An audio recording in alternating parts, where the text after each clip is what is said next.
नमस्कार विद्यार्थी मित्रांनो, शब्दसिद्धी या व्याकरणाच्या दुसऱ्या भागात पुन्हा एकदा तुमचे स्वागत। आज आपण शब्दसिद्धी ह्या व्याकरणाचा विस्तारित भाग अभ्यासणार आहोत। शब्दसिद्धी म्हणजेच काय, शब्द आणि त्याचे प्रकार। या आधी सुद्धा आपण शब्दसिद्धी हे काय शब्दसिद्धी म्हणजे काय हे जाणून घेतलेलं आहे आणि त्याचे प्रकार सुद्धा आपण अभ्यासलेले आहेत। चला तर आपण पुन्हा एकदा शब्दसिद्धी म्हणजे काय हे समजून घेऊया। मराठी भाषेत वापरण्यात येत असलेली सर्व शब्द मूळ मराठी भाषेमधील नाहीत। मराठी भाषेत संस्कृत म्हणजे तत्सम, प्राकृत म्हणजे तद्भव इत्यादी भाषेतील शब्दांचा मोठ्या प्रमाणात समावेश आढळतो। नंतरच्या काळात मराठी भाषेचा संबंध अरबी, फारसी, हिंदी, कन्नड, पोर्तुगाल, इंग्रज अशा अनेक लोकांशी आला आणि त्याचा परिणाम आपल्या मराठी भाषेवरती झाला। त्यामुळे त्या भाषेतील शब्दांचा सुद्धा मराठी भाषेत प्रवेश झाला। मराठी भाषेतील काही शब्द इतर भाषेच्या अपभ्रंशामधून आलेली आहेत। आज आपल्या भाषेत जो शब्दसंग्रह आहे त्यावरून शब्दाचे खालील प्रकार पडतात। शब्द कसा तयार झाला आहे म्हणजे सिद्ध कसा झाला आहे यालाच आपण शब्दसिद्धी असे म्हणतो। चला तर आता शब्दांचे किती प्रकार होतात हे आपल्याला समजून घ्यायचे आहेत।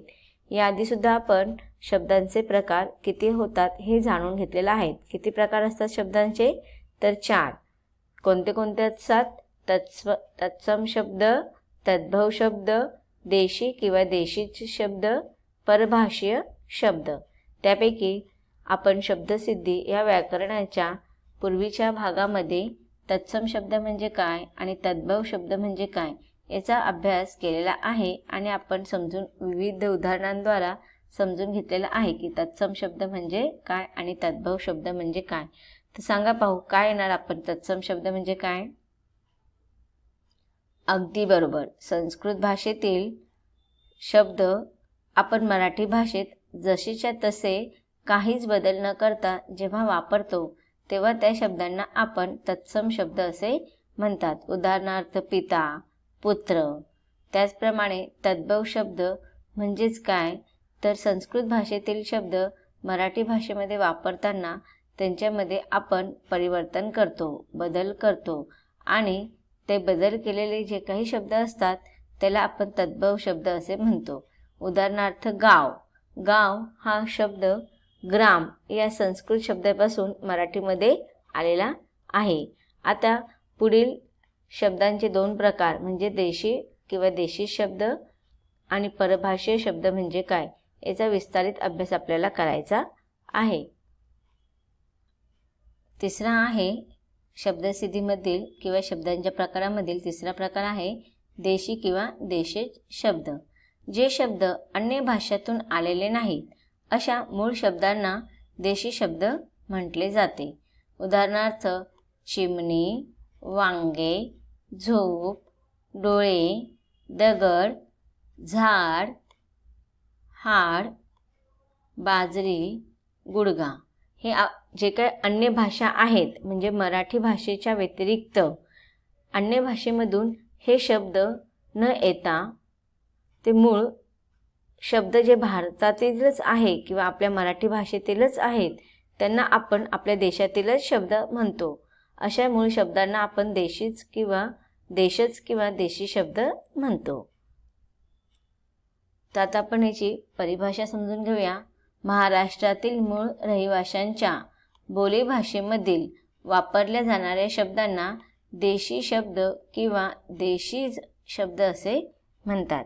उदाहरणार्थ झाड, दगड, धोंडा, घोडा, डोळा, डोके, हाड, पोट, गुडघा, बोका, रेडा, बाजरी, वांगे, लुगडे, झोप, खुळा, चिमणी, ढेकूण, कंबल, पीठ, डोळा, मुलगा, लाजरा, वेढा, गार, लाकूड, ओटी, वेडा, अबोला, लूट, अंघोळ, उडी, शेतकरी, आजाद, रोग, ओढा, चोर, वारकरी, मळकट, धड, ओटा, डोंगर इत्यादी सर्व शब्द महाराष्ट्रातील बोलीभाषेतून आलेले हे शब्द आहेत.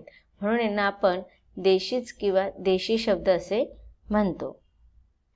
आता शब्दांचा चौथा प्रकार आहे परभाषीय शब्द. जसे संस्कृतमधील शब्द आपल्या मराठी भाषेत आढळतात, तसेच संस्कृतशिवाय इतर भाषातील शब्द देखील मराठीत समाविष्ट झालेले आहेत. असे सर्व शब्द म्हणजेच परभाषीय शब्द होय. उदाहरणार्थ टेबल, पेन, इनाम, तारीख, बटाटा. आता फार पूर्वी आपल्या देशावरती इंग्रजांचं राज्य होते. इंग्रज जेव्हा आपल्या देशावरती साम्राज्य स्थापित करायला आले, त्यावेळेस ते स्वतःबरोबर येताना त्यांची सभ्यता, संस्कृती सर्व आपल्या देशामध्ये देऊन गेलेले होते, घेऊन आलेले होते. आणि त्याचपैकी इंग्रजी काही शब्द असे आहेत की त्याचा प्रभाव त्यावेळेस मराठी भाषेवरती पडला आणि आत्तासुद्धा आपल्याला ते शब्द जसेच्या तसे आपण वापरत असतो. मग अशा शब्दांना आपण परभाषीय शब्द असे म्हणतो. परंतु फक्त इंग्रजी भाषेतीलच शब्द मराठी भाषेमध्ये आलेले आहेत असं नाही. असे अनेक भाषा आहेत, त्यांचे अनेक शब्द आपल्या मराठी भाषेमध्ये समाविष्ट झालेले आहेत. म्हणजेच हे परदेशातून आलेले शब्द आपल्या मराठी भाषेमध्ये आपण वापरतो, म्हणून ह्या शब्दांना आपण परभाषीय शब्द असे म्हणतो. बघूया याची व्याख्या. संस्कृत व्यतिरिक्त इतर भाषांमधून मराठीत आलेल्या शब्दांना परभाषीय शब्द असे म्हणतात. उदाहरणार्थ आता परभाषीय कोणते आहेत तर तुर्की. जशी इंग्रजी शब्द आहेत तसेच तुर्की शब्दसुद्धा आपण मराठी भाषेमध्ये जसे तसे वापरतो. आता बहुतेक शब्द आपण दररोजच्या जीवनामध्ये वापरत असतो, त्यामुळे ते देशी परदेशी शब्द आहेत असे आपल्याला वाटत नाहीत. उदाहरणार्थ कालगी, बंदूक, कजाक हे सगळे तुर्की शब्द आहेत आणि मराठी भाषेमध्ये त्याचा सर्रास वापर केला जातो. त्यानंतर इंग्रजी शब्द TV, doctor, court, pen, parcel, cycle, station, hospital, bus, file, railway, pass, brake, cup, fee, ball, stop, office हे सर्व इंग्रजी शब्द आहेत आणि हे सर्व इंग्रजी शब्द मराठी भाषेत जसे तसे आपण वापरतो, त्याच्यामध्ये काही परिवर्तनसुद्धा करत नाहीत.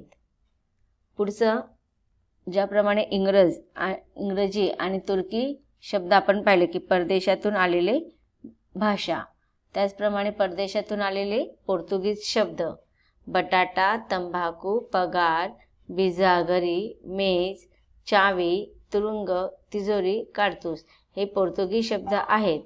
त्यानंतर चौथा शब्द प्रकार आहे फारसी शब्द. त्याच्यामध्ये आलेले शब्द म्हणजेच रवाना, समान, हकीकत, अत्तर, अब्रू, पेशवा, पोशाख, सौदागर, कामगार, गुन्हेगार, शाहीर, मोहर, महिना किंवा हप्ता हे सर्व फारसी शब्द आहेत. विद्यार्थी मित्रांनो, काही शब्द आपण परदेशातून आलेल्या किंवा परभाषेतून आलेल्या आपल्या मराठी भाषेमध्ये सर्रास वापरत असतो आणि त्या शब्दांचा आपल्याला इतकी सवय झालेली असते की आपल्याला तो शब्द जो आहे तो मूळचा कोणत्या भाषेतील आहे याचं ज्ञान पण नसतं. तरी पण आपण मराठी भाषेमध्ये सर्रास आपण अशा पूर्वज किंवा परदेशातून आलेल्या विविध भाषांच्या माध्यमातून आपल्या मराठी भाषेमध्ये त्यांना आत्मसात करत असतो. आता बघा अत्तर हा शब्द सर्रास आपण मराठीमध्ये वापरतो. आता आपण म्हणतो की सेंट. अत्तराचा अर्थ काय असतो की सेंट. इंग्लिशमध्ये आपण सेंट म्हणतो. तर सेंट हा इंग्रजी भाषेतील शब्द आहे आणि अत्तर हा मराठी भाषेतील शब्द आहे असं सर्वांनाच माहिती असेल असं नाही. परंतु जेव्हा आपण शब्दांचे वेगवेगळ्या प्रकारांचा अभ्यास करतो तेव्हा आपल्याला अत्तर हा फारसी शब्द पाहायला मिळतो. अब्रू, पेशवा, पोशाख, सौदागर, कामगार, गुन्हेगार, शाहीर, मोहर, महिना, हप्ता हे सर्व फारसी शब्द आहेत. पुढील भाषा आहेत अरबी शब्द. अर्ज, इनाम, हुकूम, मेहनत, जाहीर, मंजूर, शाही हे सगळे अरबी शब्द आहेत ते जे मराठी भाषेमध्ये आलेले आहेत. त्यानंतर कानडी शब्द हंडा, भांडे, अक्का, गाजर, भाकरी, अण्णा हे सर्व कानडी भाषेतील आलेले शब्द आपण मराठी भाषेत जसेच्या तसे वापरतो. पुढील शब्द आहे गुजराती शब्द.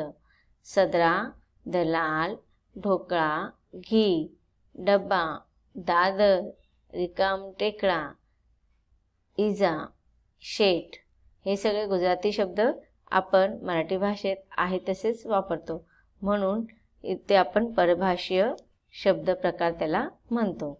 8वा आहे हिंदी शब्द. बच्चा, बात, भाई, दिल, दाम, करोड, बेटा, मिलाप, तपास, और, नानी, मंजूर, इमली हे सगळे हिंदी भाषेतील शब्द आहे आणि आपण मराठी भाषेमध्ये या शब्दांचा प्रयोग अनेक वेळा अनेक प्रकारे करत असतो आणि हे शब्द परिवर्तन न होता जसेचे तसेच आपण वापरतो. पुढील आहे तेलुगू शब्द. ताळा, अनारसा, किडुक, शिकेकाई, बंडी, डबी हे सगळे तेलुगू शब्द आहेत. त्यानंतर 10वा तामिळ शब्द.